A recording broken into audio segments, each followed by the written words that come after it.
neraka. Dalam birahi kita tanti-tanti, dan simbol peradaban pada putra-putri bangsa. Assalamualaikum warahmatullahi wabarakatuh. Selamat berjumpa lagi dalam pertemuan ketiga mata kuliah gambar teknik.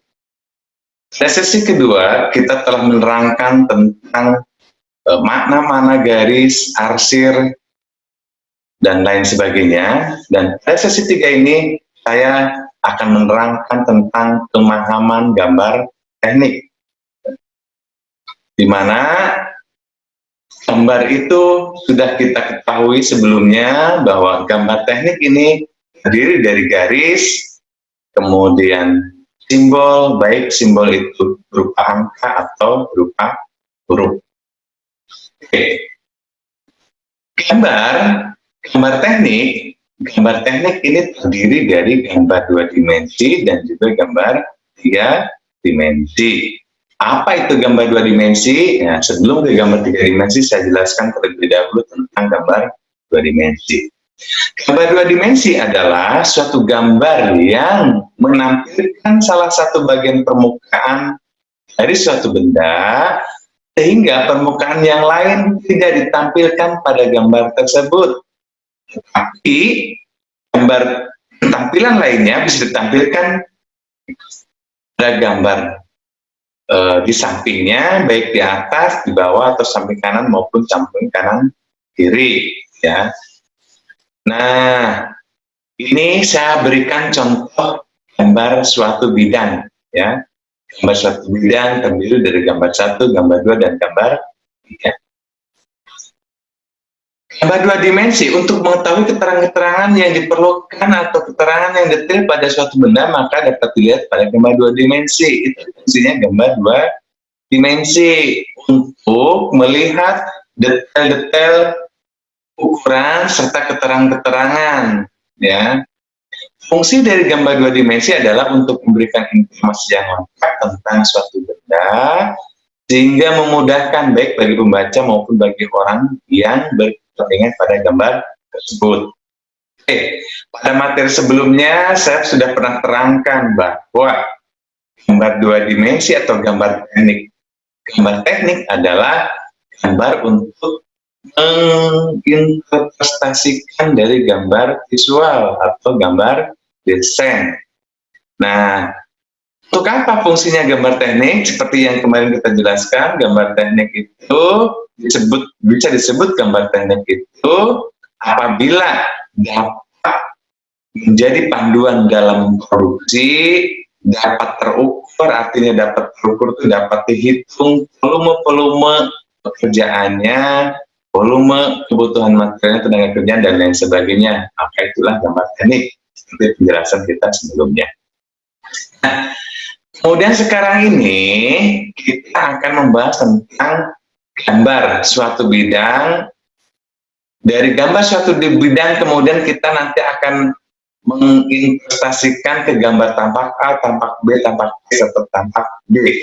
Nah, dari contoh gambar 1, 2, dan 3 ini, dalam mengimplementasikan tampak A nantinya, maka kita perlu jelas, perlu paham di mana wajib ada garis, di mana harus ada garis. Nah, contoh gambar 1 nih. Kalau kita implementasikan gambar tampak A adalah dari sini, ya. Jadi gambar tampak A, gambar 2 dimensi adalah sudut pandang lurus, ya. Sudut pandang lurus dan tampak A adalah dari arah tampak A. Maka dari gambar 1 ini, tampak A yang wajib ada garis itu di mana saja, ya. Oke, nah inilah contohnya. Mengaplikasikan tampak atas ke tampak A. Hal yang harus diperhatikan adalah sudut pandang lurus terhadap objek, terhadap adanya suatu belokan atau lekukan yang tidak terhalangi apapun dari arah A, jika kita akan membuat gambar tampak A. Tapi kalau kita akan membuat gambar tampak B, Maka hal yang perlu diperhatikan adalah suatu belokan atau lekukan yang tidak terhalangi oleh apapun dari tampak B. Begitupun jika kita akan menggambar tampak B, begitu pula jika kita akan menggambar tampak C. Di sini saya berikan contoh gambar tiga gambar dengan denah yang berbeda, tapi secara keseluruhan ukurannya sama, gitu ya. Yang membedakan ini adalah beloknya 90 derajat, kemudian yang ini ada sudut kemiringan sekitar 30 derajat di bagian kanan, gambar 3 ada sudut kemiringan sekitar 30 derajat di bagian kiri. Nah, dari contoh gambar 1 sampai 3 ini, pertanyaannya, bagaimana cara mengaplikasikan ke gambar tampak A, tampak B, tampak C, dan tampak D jika objek gambar di atas punya ketinggian 3 meter? Nah, teman-teman sekalian kira-kira sudah tahu apa belum? Oke, untuk mengetahuinya, mari kita jelaskan. Oke, ini contoh gambarnya. Merubah tampak atas ke tampak A dengan ketinggian 3 meter. Kita perhatikan gambar 1, gambar 2, dan gambar 3. Di gambar denah ini ukurannya sama tetapi bentuknya berbeda. Ya. Gambar 1 hanya memiliki sudut 90 derajat, sedangkan gambar 2 ada yang memiliki sudut 30 derajat di samping kanan, dan gambar 3 ada yang memiliki sudut kemiringan 30 derajat di sebagian kiri. Lalu bagaimana cara menggambar tampak A? Nah, ini contoh di bawahnya. Sudah langsung saya tampilkan. Gambar 1, gambar 2, dan gambar 3. Mana yang wajib ada garis pada saat kita mengaplikasikan dari gambar denah ke gambar tampak A? Nah, ini saya tandai jadi 1, 2, 3, dan 4. Gambar 2 pun sama. Jadi 1, 2, 3, dan 4. Gambar 3 sama. 1, 2, 3, 4. Padahal kalau kita hitung jumlah lekukannya beda. Contoh, gambar 1, jumlah lekukannya terdiri 1, 2, 3, 4, 5, 6. Sedangkan gambar 2, ada 1, 2, 3, 4, 5. Gambar 3 juga ada 1, 2, 3, 4, 5. Tetapi dalam mengaplikasikan gambar tampak A, ketiga gambar ini, hal yang wajib ada garisnya adalah sama, hanya 4 garis. Di titik 1, 2, 3, dan 4. Ya, mengapa demikian? Nah, seperti dijelaskan di awal sebelumnya tadi, bahwa dalam gambar teknik, gambar 2 dimensi, mengaplikasikan gambar denah ke gambar tampak itu, yang wajib ada garis adalah apabila ada lekukan atau belokan yang tidak terhalangi oleh apapun. Nah, sekarang mari kita lihat contoh gambar 1. Ada belokan harusnya 1, 2, 3, 4, 5, 6. Ya, harusnya lakukannya ada lakukannya 6, tetapi kenapa garis wajib ada garis ada 4? Oke, contoh ini di atasnya titik 2, ini kenapa di sini tidak perlu ada garis, dan di atasnya titik 3 kenapa ini tidak perlu ada garis? Karena lekukan ini, kedua lekukan ini terhalangi oleh titik yang depan atau yang bawahnya nih. Kalau gambar ini titik bawahnya yaitu titik 2 dan titik 3. Sama halnya gambar 2 nih, di sini tidak perlu ada garis karena ini terhalangi oleh titik 2. Ya, di sini walaupun hanya kemiringan 30 derajat, ya, ini tetap di sini ada belokan, jadi ada titik sudut di sini dan di sini ada titik sudut. Maka di sini wajib ada garis dan di sini juga wajib ada garis. Sehingga ketiga gambar ini jumlah garis yang ada sama-sama 4, yaitu titik 1, 2, 3, dan 4. Oke, bisa dipahami kira-kira? Ya. Selanjutnya bagaimana kita mengaplikasikan gambar tampak B? Ya, titik mana nih yang harus ada garis nih? untuk mengaplikasikan gambar tampak B, atau nanti tampak C, atau juga tampak D. Nah, mari kita bahas lebih lanjut. Nah, ini dia. Gambar denahnya masih tetap sama, gambar 1, 2, dan 3. Tapi sekarang kita akan menggambar tampak B, di mana gambar denah atau gambar tampak atas ini kita akan aplikasikan ke tampak B apabila ya suatu bidang ini memiliki ketinggian 3 meter. Nah, ini lagi-lagi bahwa yang wajib ada garis adalah belokan atau lekukan yang tidak terhalangi oleh apapun. Nah, contoh gambar 1. Gambar 1 yang tidak terhalangi adalah titik 1, titik 2, dan titik 3. Nah, di sini ini tidak perlu ada garis. Kenapa? Karena dari sudut pandang B ini terhalangi oleh titik 2. Oke. Kemudian gambar 2. Gambar 2 juga yang wajib ada garis adalah titik 1, 2, dan 3. Ya, ini ketiga titik ini tidak terhalangi apapun. Ya. Nah, gambar 3 juga ada 3. Wajib ada 3 garis. Walaupun sebetulnya di sini lekukannya dari tampak B itu ada 1, 2, 3, 4. Tapi di sini di atas angka 3 ini terhalangi dari sudut pandang B itu terhalangi oleh titik 2. Oke, saya rasa sekarang kalau mengaplikasikan gambar tampak B akan paham nih. Ayo, berapa titik atau berapa garis kira-kira, titik mana saja kira-kira yang perlu ada garis dalam kita mengaplikasikan gambar tampak B dengan ketinggian yang 3 meter, sama-sama 3 meter. Oke, silakan. Nah, ini dia nih contohnya yang gambar tampak B. Betul, hanya ada 2 garis, yaitu titik 2 dan titik 1. Baik gambar 1, gambar 2, dan gambar 3. Karena dari tampak C kebetulan 3 gambar ini sama, bentuknya juga sama. Maka yang wajib ada garis adalah titik 2 dan titik 1, sehingga tampak C ya dalam mengaplikasikan gambar tampak C ketinggian 3 meter seperti gambar bawahnya. Ini menandakan ketinggiannya 3 meter. Ini mengartikan lebarnya ini. Lebarnya adalah berapa meter nih? 6 meter. Ya. Lebarnya sama-sama 6 meter nih, baik gambar 1, 2, juga 3. Ini lebarnya sama-sama 6 meter. Dan tingginya juga 3 meter. Oke, tentu untuk mengaplikasikan gambar tampak ini sangat mudah.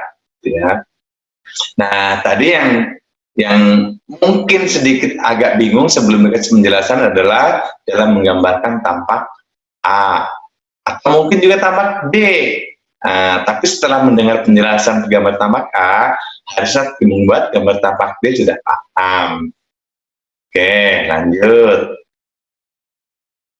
Nah, kemudian gambar 3 dimensi. Gambar 3 dimensi sering disebut juga gambar perspektif atau sering disebut juga gambar visual. Kenapa gambar visual? Karena gambar 3 dimensi itu mempresentasikan gambar aslinya. Nah, contoh gambar bidang tadi, ya, dengan gambar denah seperti yang tadi, gambar denahnya seperti ini, ketinggiannya seperti ini, kalau kita aplikasikan gambar 3 dimensi, maka hasilnya adalah seperti ini. Nah, ya, ini sebetulnya kesininya 3 meter sesuai ketentuan tadi, keterangan tadi bahwa kita akan mengaplikasikan suatu objek tadi ketinggian 3 meter.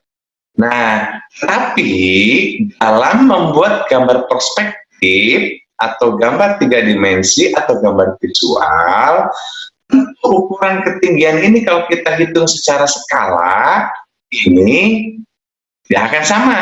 Seharusnya ini ke sini 3 meter, ini ke sini 3 meter, ini ke sini 3 meter, ini ke sini 3 meter. Tapi kalau kita ukur dengan skala, ya, yang ini mungkin saja bisa 3 meter, tapi yang ini belum tentu, yang ini belum tentu, ini belum tentu, ini belum tentu 3 meter. Kalau sama-sama 3 meter, ya, gambaran 3 dimensinya atau perspektifnya akan tidak bisa tidak bisa merepresentasikan dari gambar aslinya, bentuknya kacau gitu ya. Oke, ini juga sama yang lainnya. Ini adalah yang tadi gambar 2, ini ada bidang yang miring kurang lebih 30 derajat di sisi kanan, sedangkan gambar 3 ada bidang yang miring kurang lebih 30 derajat di sisi kiri. Maka visualnya adalah seperti ini. Oke, lanjut. Nah, pada gambar 3 dimensi terdapat juga ukuran-ukuran umum dari suatu benda, tetapi tidak sedetail gambar 2 dimensi. Yang dimaksud dengan ukuran umum adalah ukuran seperti panjang, lebar, dan tinggi dari suatu benda. Fungsi gambar 3 dimensi adalah untuk melengkapi atau untuk menampilkan benda jadi atau gambar susunan dari gambar 2 dimensi. Nah, kan untuk gambar kerja, biasanya gambar 3 dimensi tidak ditampilkan, hanya gambar 2 dimensi saja, karena pada gambar 3 dimensi keterangan yang detail tentang benda tersebut tidak dapat ditampilkan. Nah, itu ya, sehingga gambar prospektif itu harus dilengkapi agar bisa diproduksi sesuai dengan gambarnya, perlu dibuatkan gambar teknik atau gambar 2 dimensi supaya jelas, oh ini ketinggiannya berapa, ini lebarnya berapa, dan lain sebagainya. Oke, ini tadi ya, kalau kita menggunakan gambar 2 dimensi, ini jelas. Kalau kita menggunakan skala 1:100, maka dari sini ke sini ketinggiannya 3 meter, berarti kalau digambarkan hanya 3 cm. Kalau 1:100. Ini yang 6 meter berarti hanya 6 cm.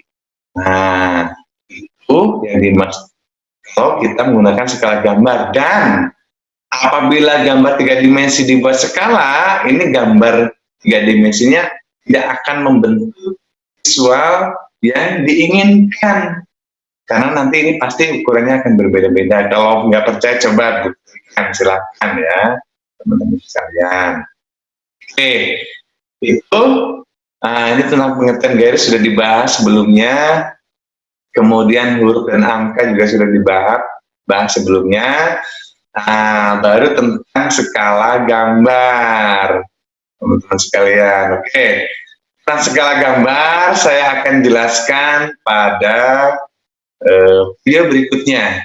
Pada kesempatan ini saya hanya menjelaskan tentang pemahaman gambar dan bagaimana cara menggambar, mengaplikasikan gambar denah ke gambar tampak. Titik-titik mana, di manakah yang wajib ada garis? Ya, karena pada gambar teknik itu setiap garis itu pasti akan mempunyai makna. Ya, nah itu hal penting, catatan penting.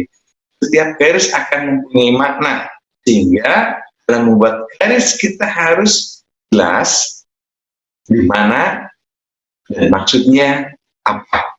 Ya, nah contoh tadi, keterangan tadi, penjelasan tadi dalam merepresentasikan gambar dengan gambar tampak A, dicontohkan yang wajib-wajib ada garis adalah di titik mana saja.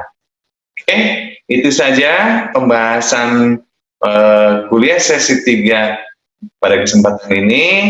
Yang video selanjutnya masih tetap di sesi 3, saya akan menjelaskan tentang skala gambar. Oke, teman-teman sekalian, kurang lebihnya mohon dibukakan pintu maaf yang sebesar-besarnya. Wabillahi taufiq wal hidayah, walakum minkum, wassalamualaikum warahmatullahi wabarakatuh.